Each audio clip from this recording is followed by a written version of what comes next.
할렐루야. 아멘. 네. 오늘 예배 나오신 우리 청년 여러분 환영합니다. 지금 저희가 이제 여호수아 말씀 1장 가지고 이제 4주째 살펴보고 있습니다. 여호수아 1장 가지고 한 4주 살펴봤으면 이제 슬슬 흐름을 잊어버릴 때가 됐죠.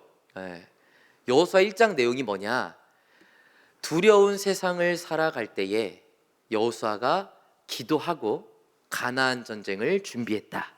이게 1장의 내용입니다. 근데 이 1장의 내용에 너무 강력한 신앙의 원리들이 있기 때문에 이걸 쪼개서 보고 있는 거예요. 그리고 이제 최근에는 전쟁을 준비할 때 실제로 우리가 준비하는 게 중요하다, 기도만 해서는 안 된다, 이런 식으로 최선을 다해서 작은 데서부터 시작해라, 이런 걸 나눠봤는데요.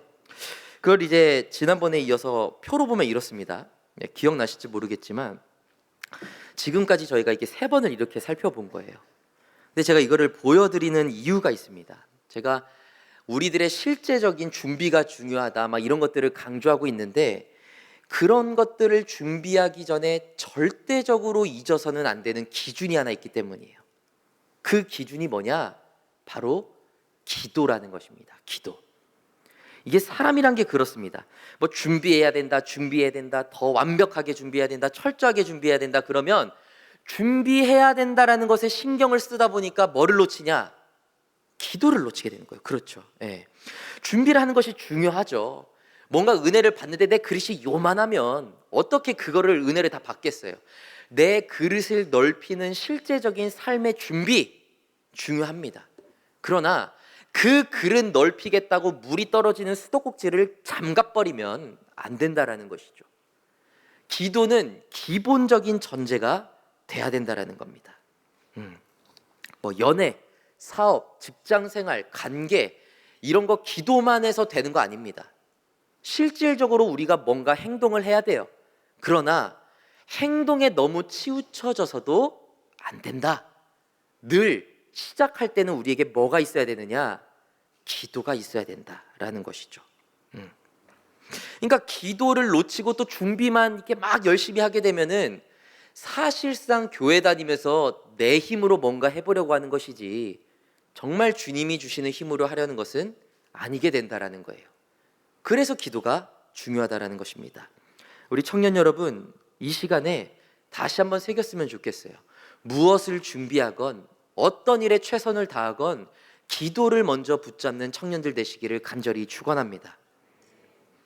당장 하루하루를 살아가고 내 불안과 염려와 내 모든 간과 것들, 기도 제목들, 이것들을 그저 나의 열심, 나의 최선 이걸로만 채우는 것이 아니라 하나님 앞에 서는 기도, 그 가운데서 받는 말씀, 그걸 먼저 풀어내고 모든 것을 시작할 수 있는 우리 청년들 되기를 간절히 소망합니다.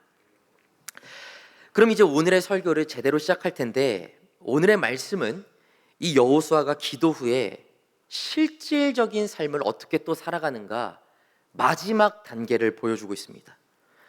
이제 두려운 삶을 살아가죠. 먼저 기도를 하고 하나님께 응답을 받고 작은 데서부터 차근차근 준비를 해나갑니다. 그리고 오늘의 본문에서 마지막으로 무엇인가 준비를 완료한 후에 여호수아는 가나안 땅으로 나아가게 돼요. 그리고 실제로 그 가운데서 많은 축복을 받고 가나안 땅을 정복하는 역사를 이루게 되죠. 그러면 이 여호수아의 마지막 준비, 정말로 이 두려운 세상을 살아가는데 기도를 하고 나서부터 준비를 하고 마지막으로 무엇을 정비했을까? 여호수아가 준비했던 마지막 한 조각은 무엇일까? 그것은 바로 이것입니다. 자, 한번 다 같이 읽어보겠습니다. 읽겠습니다. 선택적인 순종을 넘어 온전한 순종을 준비하다. 예, 맞습니다. 진짜로 하나님의 그 섭리를 향해서 나아갈 때 여호수아가 마지막으로 준비했던 가장 중요한 한 조각, 그것은 바로 순종이었다라는 것입니다.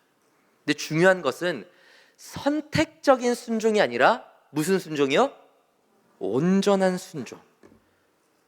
적당히 순종하기 위해서 준비한 것이 아니라 온전하게 순종하기 위해서 여호수아는 마지막으로 그것을 준비했다는 겁니다.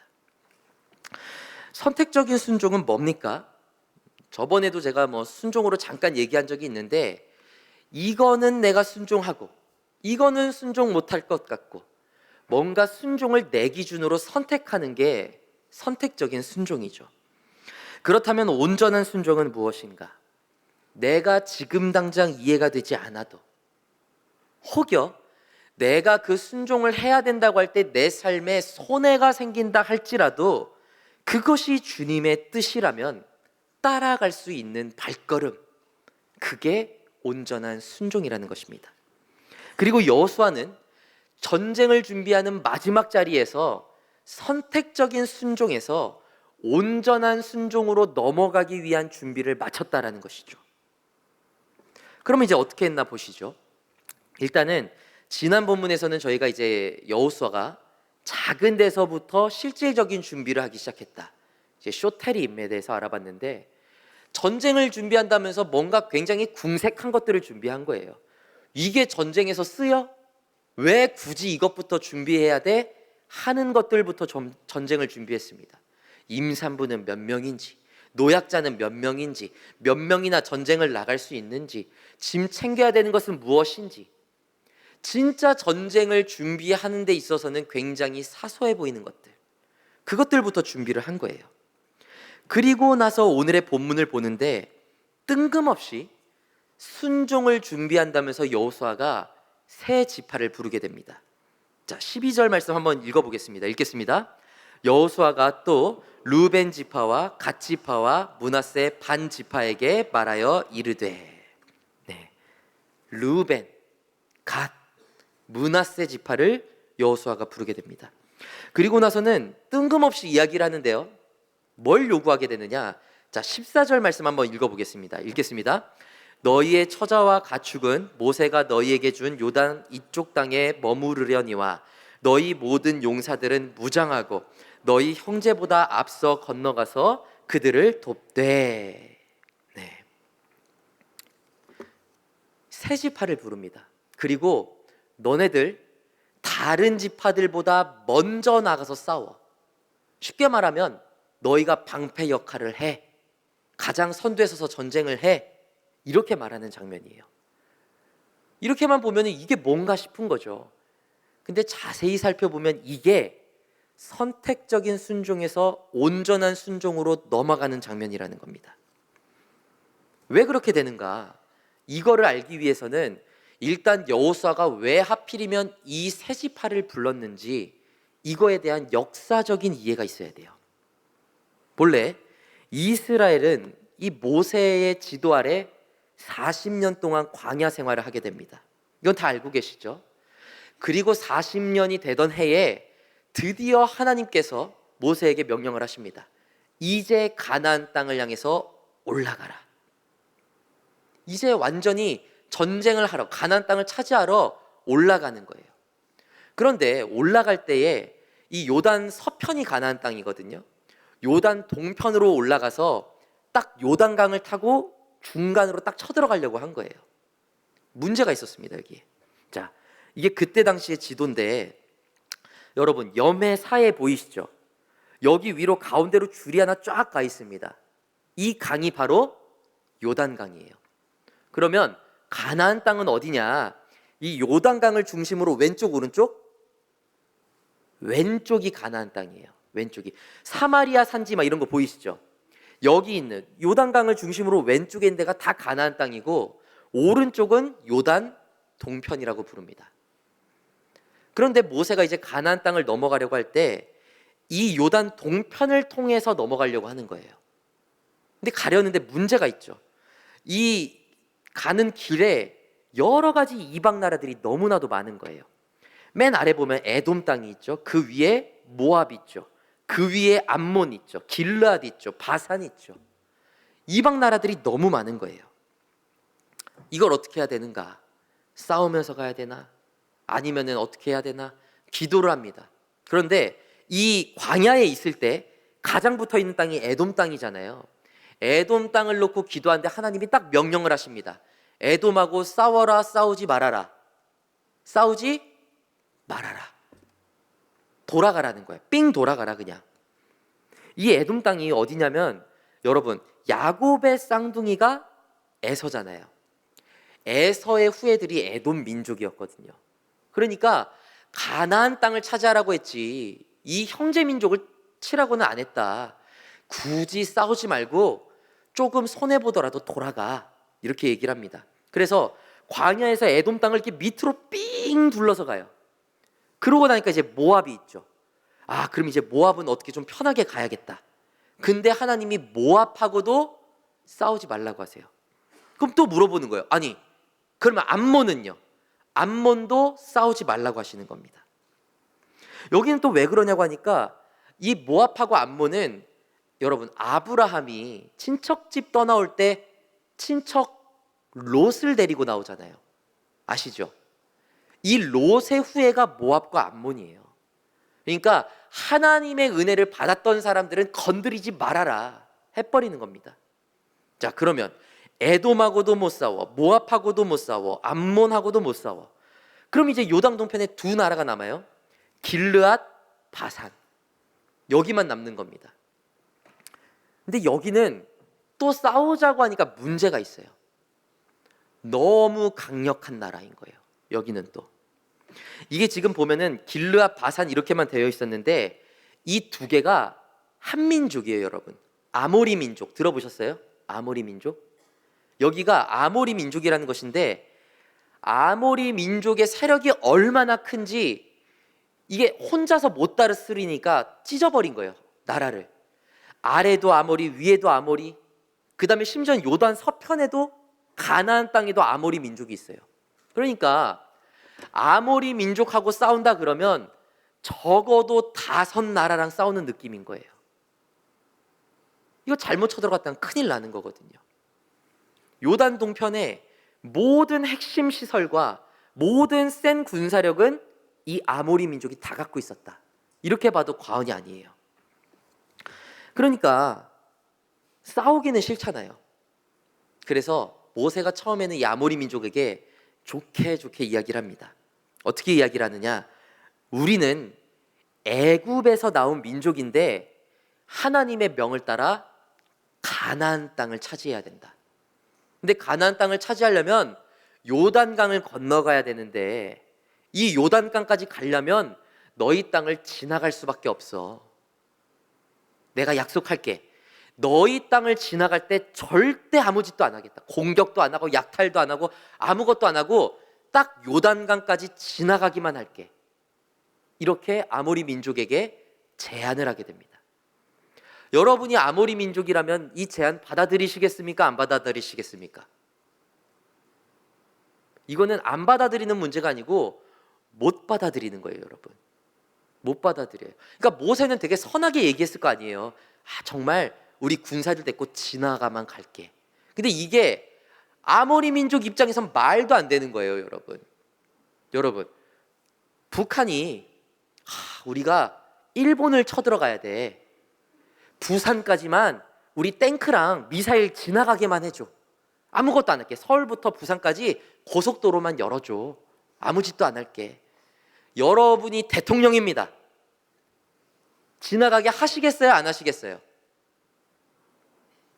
못하는 거야, 못하는 거야. 무슨 짓을 할 줄 알아. 그러니까 모세는 아무리 진심이어도 이 진심을 아모리 민족 입장에선 모르잖아요. 안 돼 해버리는 겁니다. 결국에 피지 못하는 전쟁이 일어나게 돼요. 근데 이 전쟁이 여러분 이스라엘에게 승산이 없어요. 자, 아까 전에 다시 한번 볼게요. 길르앗이라는 데를 딱 뚫고 들어간다고 생각을 해볼게요. 이 이스라엘이 길르앗이 밀릴 것 같으면 어디서 지원 요청이 와요? 위에 있는 바산에서 지원 요청 오죠. 요단강 서쪽에서 지원 오죠. 이 땅 하나 뚫기가 하늘의 별 따기인 거예요. 말이 안 되는 겁니다. 그런데 부딪혔는데 어떻게 되느냐? 이스라엘이 부딪히는 족족 이기는 거예요. 요새 같은 것들을 다 깨부수는 겁니다. 결국에 어떻게 되느냐? 요단 동편에서 아모리 민족을 완전히 몰아내버리는 결과가 벌어지게 돼요. 흔히 말하면 이거야말로 은혜인 거죠, 여러분. 말도 안 되는 싸움을 했는데 이겨버린 거예요. 그 결과 이 지도가 어떻게 변하느냐? 이렇게 변합니다. 아모리 민족의 이 영토가 지도에서 통째로 사라져버린 거예요, 여러분. 그리고 이 영토, 아모리 민족이 없는 곳까지 가서 이스라엘이 정착을 하는 겁니다. 왜? 요단강 지나가려고. 여기까지는 그림이 그려지세요? 지금 이 요단강 근처에 있는 아모리 이 민족들은 다 끝나버린 거예요. 땅에 주인이 없는 상태예요. 솔직히 이 정도 되면 여러분, 구미가 땡깁니다. 구미가. 어떤 구미가 땡기냐? 이 좋은 땅, 이 많은 성읍들 그냥 놓고 텅 비워둔 채로 가나안 땅에 넘어가야 되느냐? 이 꿀 같은 것을 우리가 다 몰아냈는데 딴 사람들이 들어와가지고 살면은 이거 개고생해가지고 남 주는 거잖아요. 그냥 우리가 먹으면 안 되나? 그런 생각이 딱 들어오는 겁니다. 실제로 그래서 모세에게 3명의 족장이 찾아와요. 3지파가. 그 지파가 어디냐? 르우벤, 갓, 므낫세 지파가 모세를 찾아옵니다. 그러면서 이야기하는 거예요. 가나안 땅 들어가야 되는 거 아는데 기껏 우리가 이 땅 다 밀어놨는데 비워놓고 갈 거냐? 모세에게 단도직입적으로 딱 물어봅니다. 근데 모세는 단호해요. 응, 비울 거야. 왜? 하나님의 말씀은 가나안 땅 정복이니까. 요단 동편은 하나님의 말씀이 없어. 딱 이렇게 얘기를 합니다. 그랬더니 이 세 지파가 모세를 그냥 막 구워 삼는 거예요. 어떻게든 설득을 하려고. 이 땅 버리지 말자. 버리지 말고 우리가 차지하자. 지금 겨우 이 땅 이렇게 비워놨는데 또 우상 섬기는 놈들이 와갖고 또 차지하면 어떡해? 어차피 나중에 또 전쟁해야 될걸? 그냥 우리 세 지파한테 줘라. 요단 동편을. 딱 이렇게 얘기를 해요. 우리가 이 세 지파가 요단 동편 땅을 다 잘 지배하고 있을 테니까 걱정하지 말아라. 너가 오케이만 하면 된다. 여러분, 모세가 이거를 오케이 했을까요? 거절했을까요? 처음에는 단번에 거절합니다. 안 돼. 어딜 가? 너희도 가나안 땅 가야지. 딱 얘기를 하는 거예요. 모세가 단칼에 거절한 이유는 2가지가 있습니다. 첫 번째, 아까 말씀드린 대로 요단 동편 땅은 하나님의 뜻에 있었어요? 없었어요? 없었어.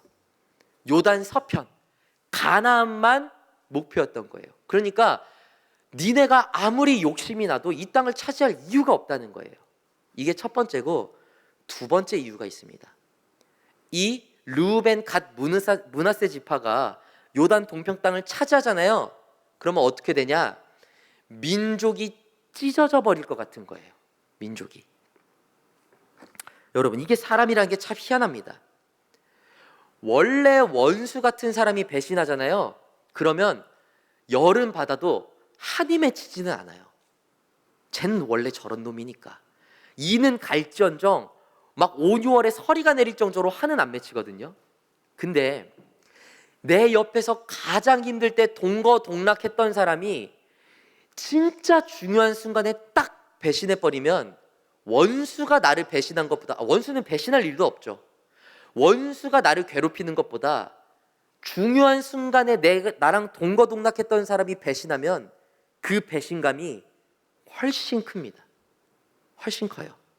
근데 지금 이 시점에서 생각해 보면, 자, 가나안 전쟁에 세 지파가 없다.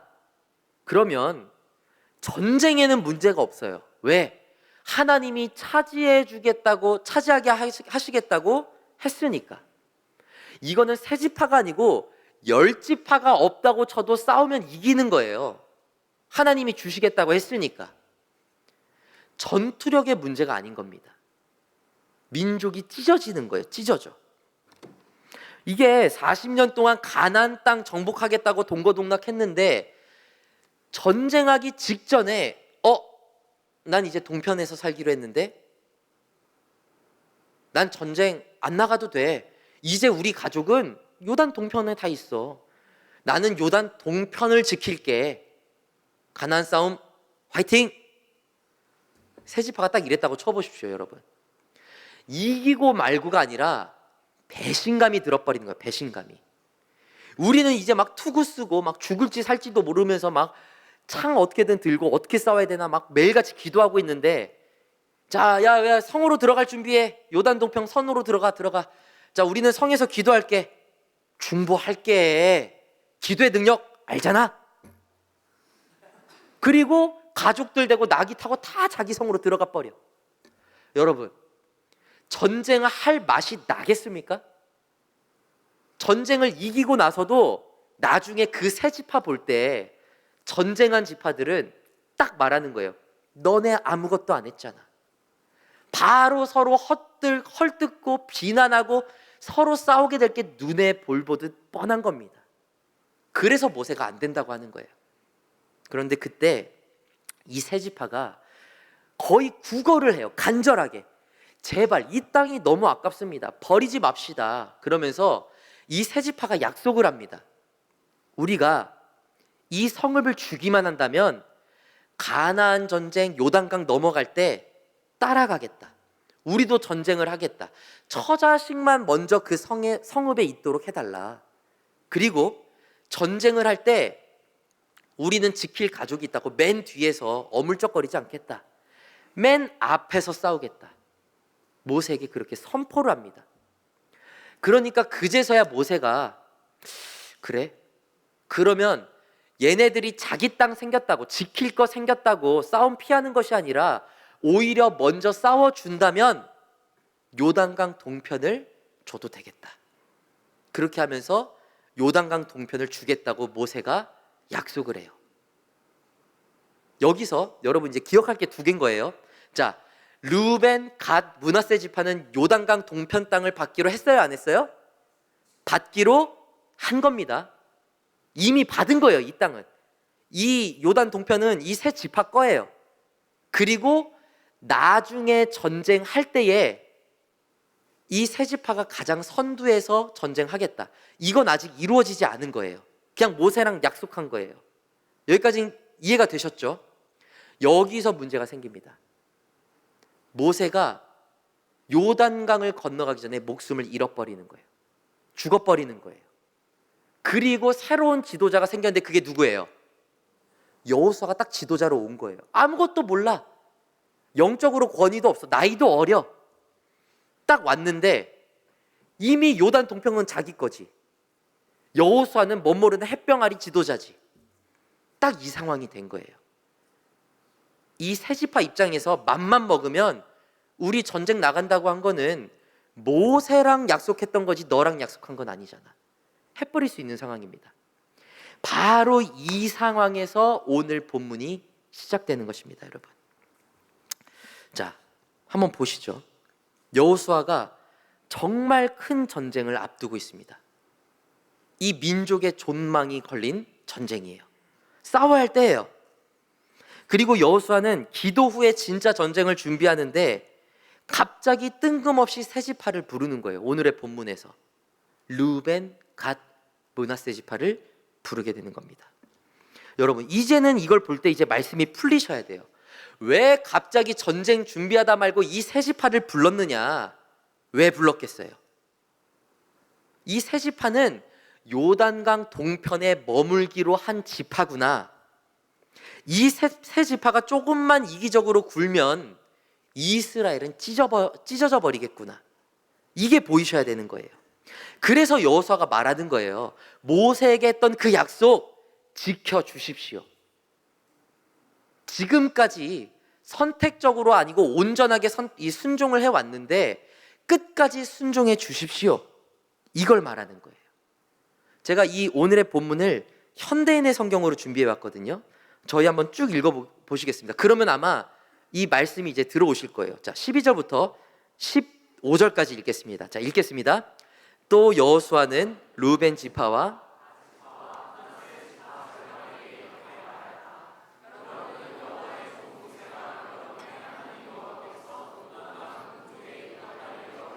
정착지로 주실 것이라고 한 말을 기억하십시오. 여러분의 처자와 가축은 이곳에 머물러 있고 군인들은 완전 무장하여 다른 지파의 선두에 서서 요단강을 건너가십시오. 여러분은 여러분의 형제들을 도와야 합니다. 그들이 여러분의 하나님 여호와께서 주신 요단강 서쪽에 있는 그 땅을 완전히 정복할 때까지 그들과 합세하여 싸우십시오. 그들이 그 땅을 완전히 정복하면 여러분은 돌아와서 여호와의 종 모세가 여러분에게 준 요단강 동쪽 이 땅에서 정착하십시오. 아멘. 이해가 되세요? 이제 이 말씀이 이걸 위해서 부른 거예요. 근데 이렇게 세 지파에게 다시 약속을 부르키면서 같이 싸워달라 하는 게 어떤 명령이냐? 온전한 순종으로 나아가자고 권면하는 명령이라는 것이에요. 이게 무슨 명령이냐? 조금 확 돌려서 말하면 이런 겁니다. 하나님의 약속이 있다. 지금 당장 유익을 취해야 한다고 다른 마음을 품지 말아라. 조금 편해질 수 있다고 해서 하나님하고 약속한 것을 외면하지 말아라. 하나님의 뜻을 알았다면, 알고 있다면 적당히 편해졌다고 약속을 외면하지 말고 끝까지 모두가 함께 하나님의 약속을 향해서 나아가자. 이렇게 말하고 있는 거예요. 온전한 순종을 하자는 겁니다. 선택적인 순종. 여기까지 막 전쟁하면서 아모리 민족하고 전쟁할 때까지는 온전히 주님께 맡기겠습니다. 막상 이 땅을 얻고 나니까 나는 여기까지.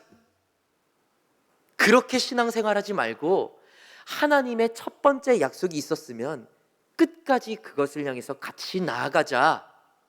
온전한 순종을 하자. 말하고 있는 장면이라는 겁니다. 그리고 이 말에 세 지파는 두 말 없이 순종을 해요. 자, 저희가 세 번역으로 한 번 더 읽어보겠습니다. 읽겠습니다. 그러나 그들이 여호수아에게 대답하였다. 당신이 우리에게 명령한 것이 무엇이든지 우리가 그대로 실행하며 당신이 우리를 어디로 보내든지 우리가 가겠습니다.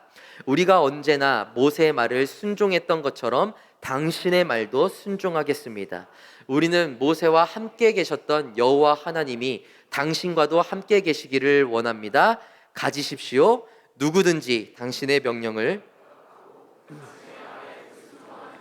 죽음을 당해야 합니다. 아무쪼록 마음을 굳게 먹고 용기를 가지십시오. 아멘.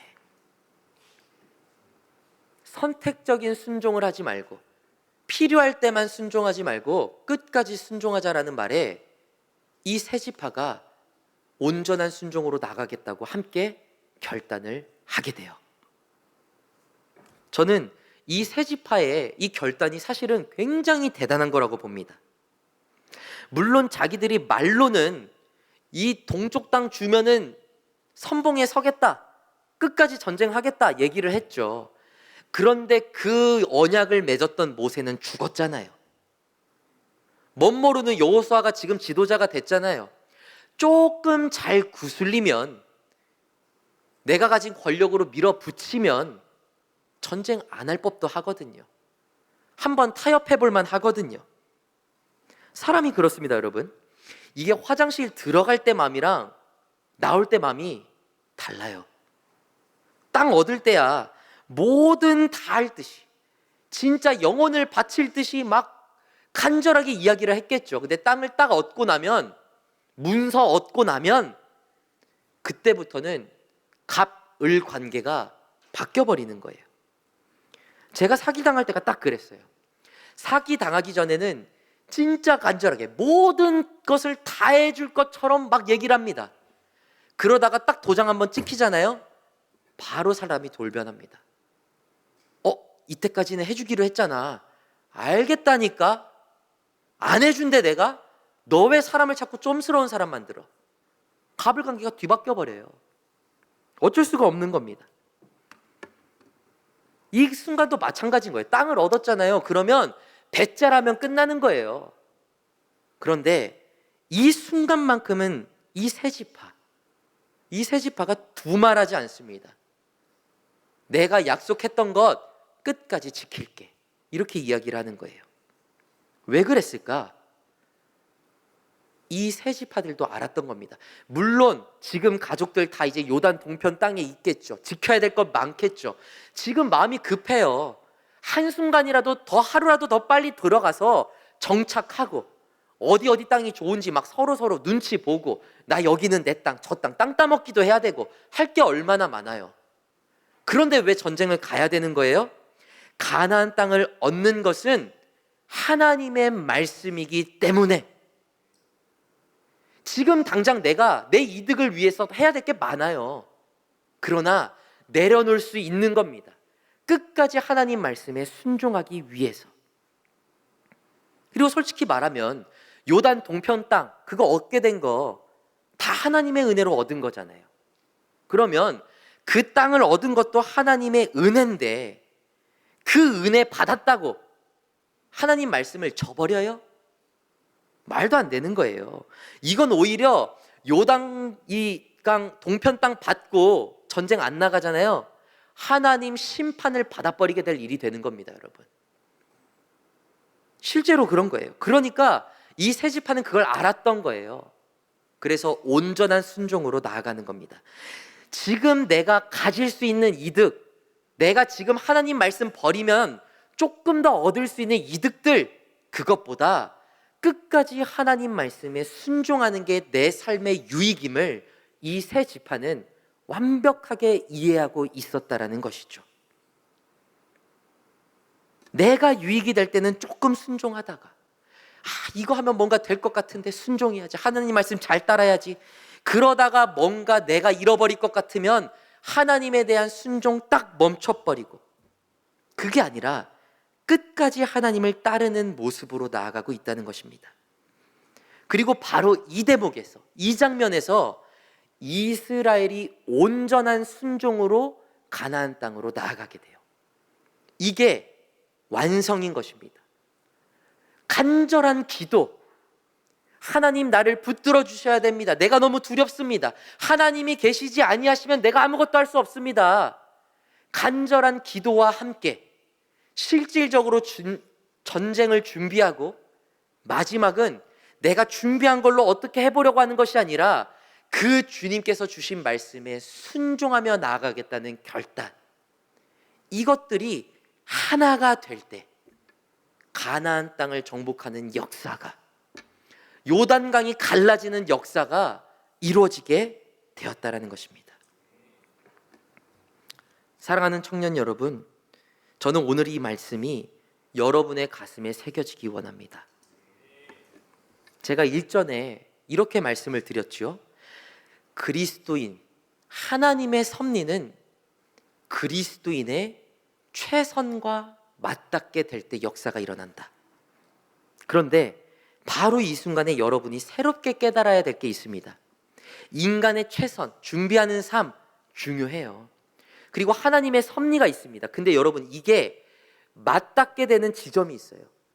딱 맞닿는 한 점이 있습니다. 그게 뭐냐면 순종이에요. 내가 아무리 준비를 이만큼 해놔도 순종이 없잖아요. 하나님의 섭리랑 만날 수가 없어요.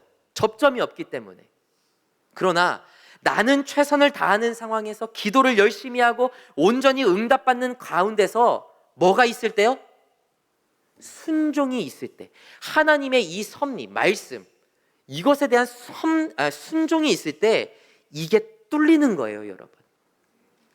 내 기도만 있어서 뚫리는 것이 아니라 기도 가운데 순종이 함께 할 때, 여러분, 기도만 하는 게 믿음이 아니라고 말씀드렸어요. 내가 정말 순종해도 내가 망하지 않겠구나, 실질적으로 행동하는 것까지가 믿음이라고 말씀드렸습니다. 진짜 믿음은 순종이 포함되는 거예요. 근데 이 순종이 선택적인 순종이 아니라 온전한 순종일 때, 그때는 정말로 우리의 삶의 역사가 일어나는 것입니다. 근데 여러분, 문제가 있어요. 문제가, 이 순종이, 온전한 순종, 이게 쉽지 않다라는 거예요. 너무 쉽지 않아요. 실제로 신앙생활을 해보다 보면 그런 경우가 많아요. 저희가 기도를 열심히 합니다. 깊이 있게. 그리고 응답을 받아요. 그래서 저희가 그 응답 가운데 그 말씀을 붙잡고 나는 순종하며 살아가야겠다, 작정이라는 것을 하게 됩니다. 순종이라는 것을 작정하게 돼요. 그리고 그 순종의 과정에서 우리가 짜잘하게 하나님의 개입하심과 은혜를 경험하면서 살아갑니다. 하나님의 이 말씀이 여기 딱 있어요. 응답이 있어요. 그러면 여기 향해서 순종을 하면서 가잖아요. 온전하게 순종을 하면서 가게 되면 날마다 느껴지는 기쁨이 있어요. 하나님의 은혜가 있어요. 그러면서 실제로 그 순종 가운데 내 인생이 하나님께 인도되어지고 있구나라는 것을 경험하게 됩니다. 근데 여기가 문제예요. 여기가 하나님께 인도되어져 갈 때 우리의 삶에 뭔가 조금씩 뭔가 풀려가는 느낌이 든단 말이에요. 그런데 어느 순간에 그 은혜로 인해 내 삶이 조금 바빠져요. 일이 좀 잘 돼요. 뭔가 여유가 없어요. 그러면 그 순종의 입장이 달라지는 경우가 빈번하다라는 거예요. 마치 가나안만 보고 살아왔는데 요단강 동편이 생겨버린 거예요. 내 인생에.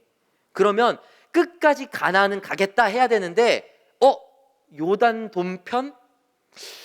요것도 나쁘지 않지. 우리 인생은 거기서 기도를 멈춰버리고 순종을 멈춰버리는 경우가 많다라는 거예요. 고난 중에는 주님만 바라봅니다. 주님, 제발 나를 붙드소서. 그리고 주님이 말씀하시면 내가 순종하겠습니다. 주님이 말씀하시는 것 그대로 따라가겠습니다. 실제로 온전히 말씀으로 따라가요. 그런데 이상하게 따라가다 보면 조금 숨쉴만해진단 말이에요, 삶이. 그러면 곧바로 우리의 고백이 이렇게 돌변합니다. 하나님, 지금까지 열심히 순종한 거 보셨죠? 전 여기까지 하겠습니다. 이 정도 순종했으면 하나님도 만족하셨을 거라고 믿습니다. 내가 이 정도 순종했으면 이 순종을 하나님이 기뻐하셨을 줄로 믿습니다. 이제 저는 조금 제 삶을 꾸리러 가보겠습니다. 해버려요. 지금 약간 숨쉬게 됐죠? 그 숨쉬게 된 것도 엄밀히 따지면 하나님의 은혜인데 일단 은혜는 감사히 받아요. 받아놓고 하나님 안 보고 그때부터 뭐 생각하느냐? 요거 불려서 본전 찾을 생각밖에 안 나요. 기도가 없어져요.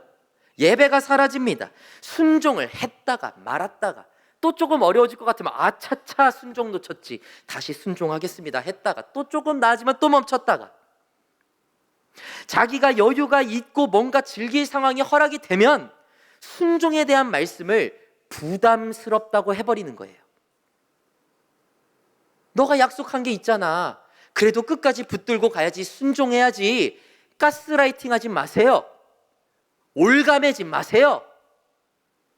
해버립니다. 이게 선택적인 순종이에요. 내가 필요하고 뭔가 있을 것 같을 때는 아주 그냥 휘황찬란하게 순종이라는 것을 내놓고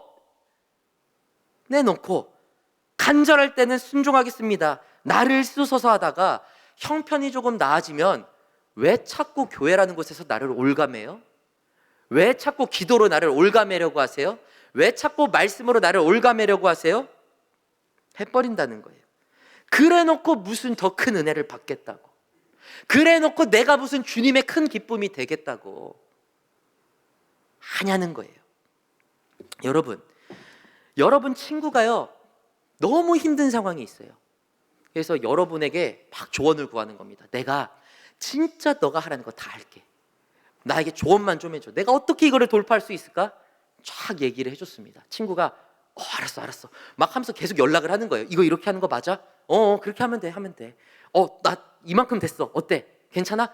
지금 괜찮아. 잘하고 있어.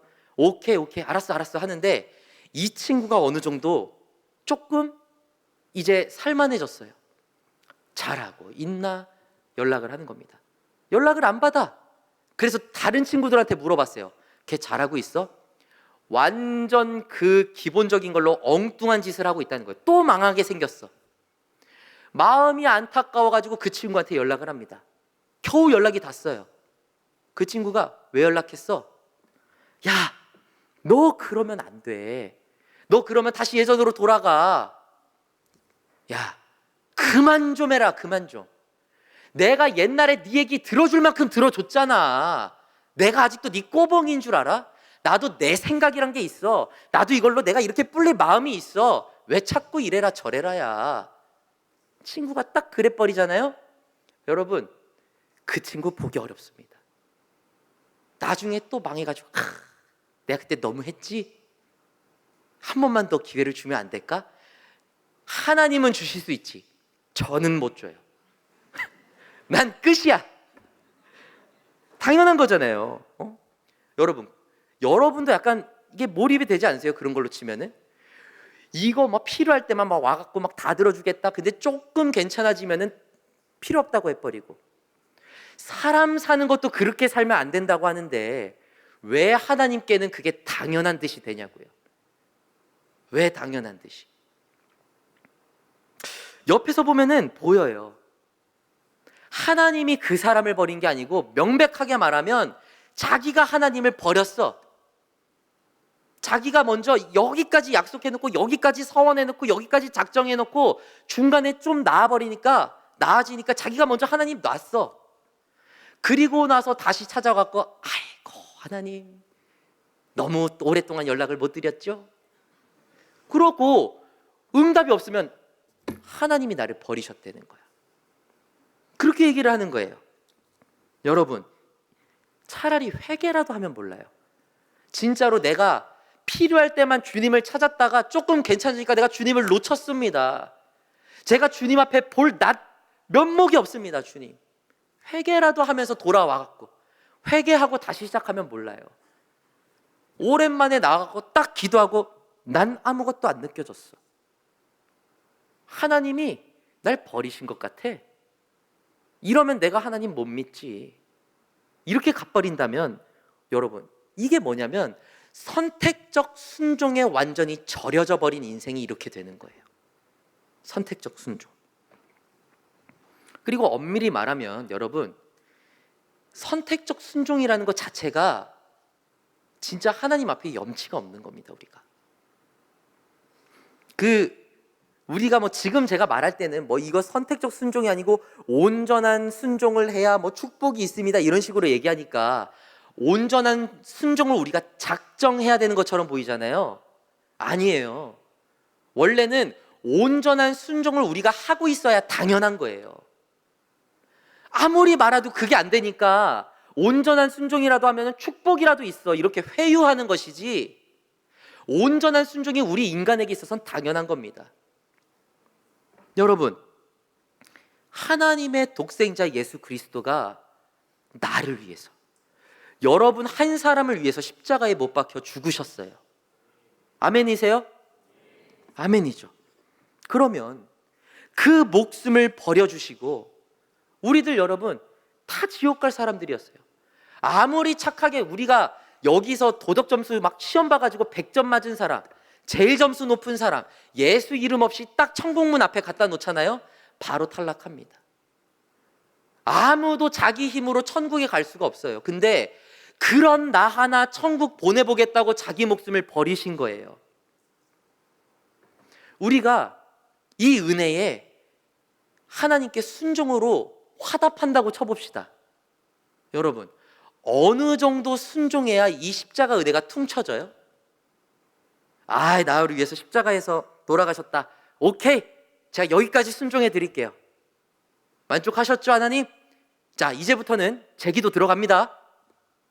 어느 정도까지 우리가 순종하고 어느 정도까지 감사해야 이 십자가 은혜가 맞물려지겠어요? 제가 이 정도 순종했으니 구원해 주신 값은 제가 한 겁니다. 어느 정도예요? 어느 정도? 엄밀히 말하면 내가 선택적으로 순종을 한 해 만에 자체가 교만한 거예요. 그냥 우리는 온전히 순종을 해야 되는 존재인 겁니다.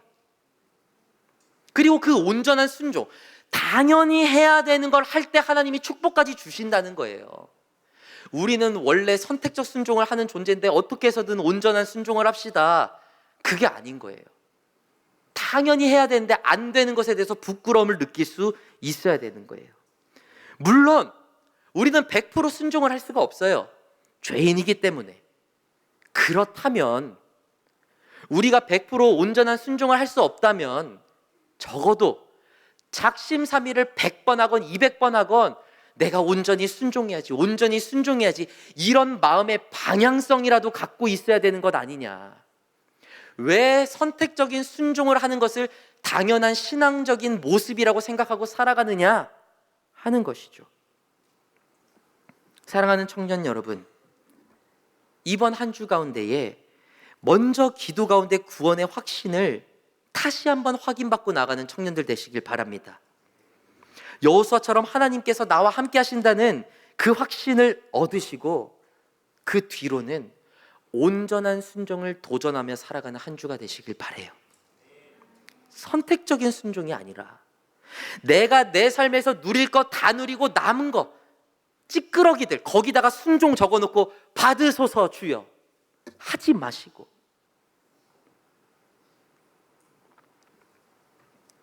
정말로 내 삶에 늘 기도가 있고 말씀이 있고 그 말씀대로 살아내야겠다는 것이 내 한 주간에 온전히 흘러가는 그 순종, 주님의 뜻을 늘 생각하고 그 길을 걸어가는 순종, 온전한 한 주의 순종이 있기를 주님의 이름으로 간절히 축원합니다.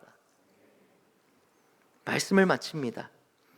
사랑하는 청년 여러분, 저희가 살아가면서 최선을 다해서 준비하고 살아가는 것 너무나도 중요합니다. 나름 계산도 해야죠.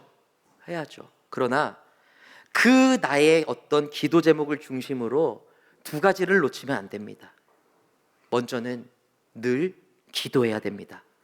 그리고 온전한 순종이 있어야 됩니다. 오늘 이 시간 하나님 앞에 이렇게 고백하며 나아갑시다. 하나님, 내가 그동안 내 유익과 불안함 때문에 내가 가진 것들 놓칠까 봐 불안해서 선택적으로 주님을 따르고 순종했던 내 모습을 되돌아봅니다. 내가 주님께 온전히 순종하면 지금 내가 쥐고 있는 것 놓칠까 봐, 그것 때문에 주님을 온전히 바라보지 못했습니다. 그러나 이제는 주님이 약속하신 말씀 위에서 선택적으로 순종하는 것이 아닌 주님의 마음을 바라보며 온전히 순전하며 삶에서 실천하며 살아가게 하여 주시옵소서. 우리가 이렇게 고백하는 청년들 되기를 간절히 소망합니다. 저희가 이 소망으로 함께 찬양 고백하며 나아가겠습니다. 나의 뜻이 아닌 주님의 뜻을 생각하며 함께 찬양하며 나아가시겠습니다.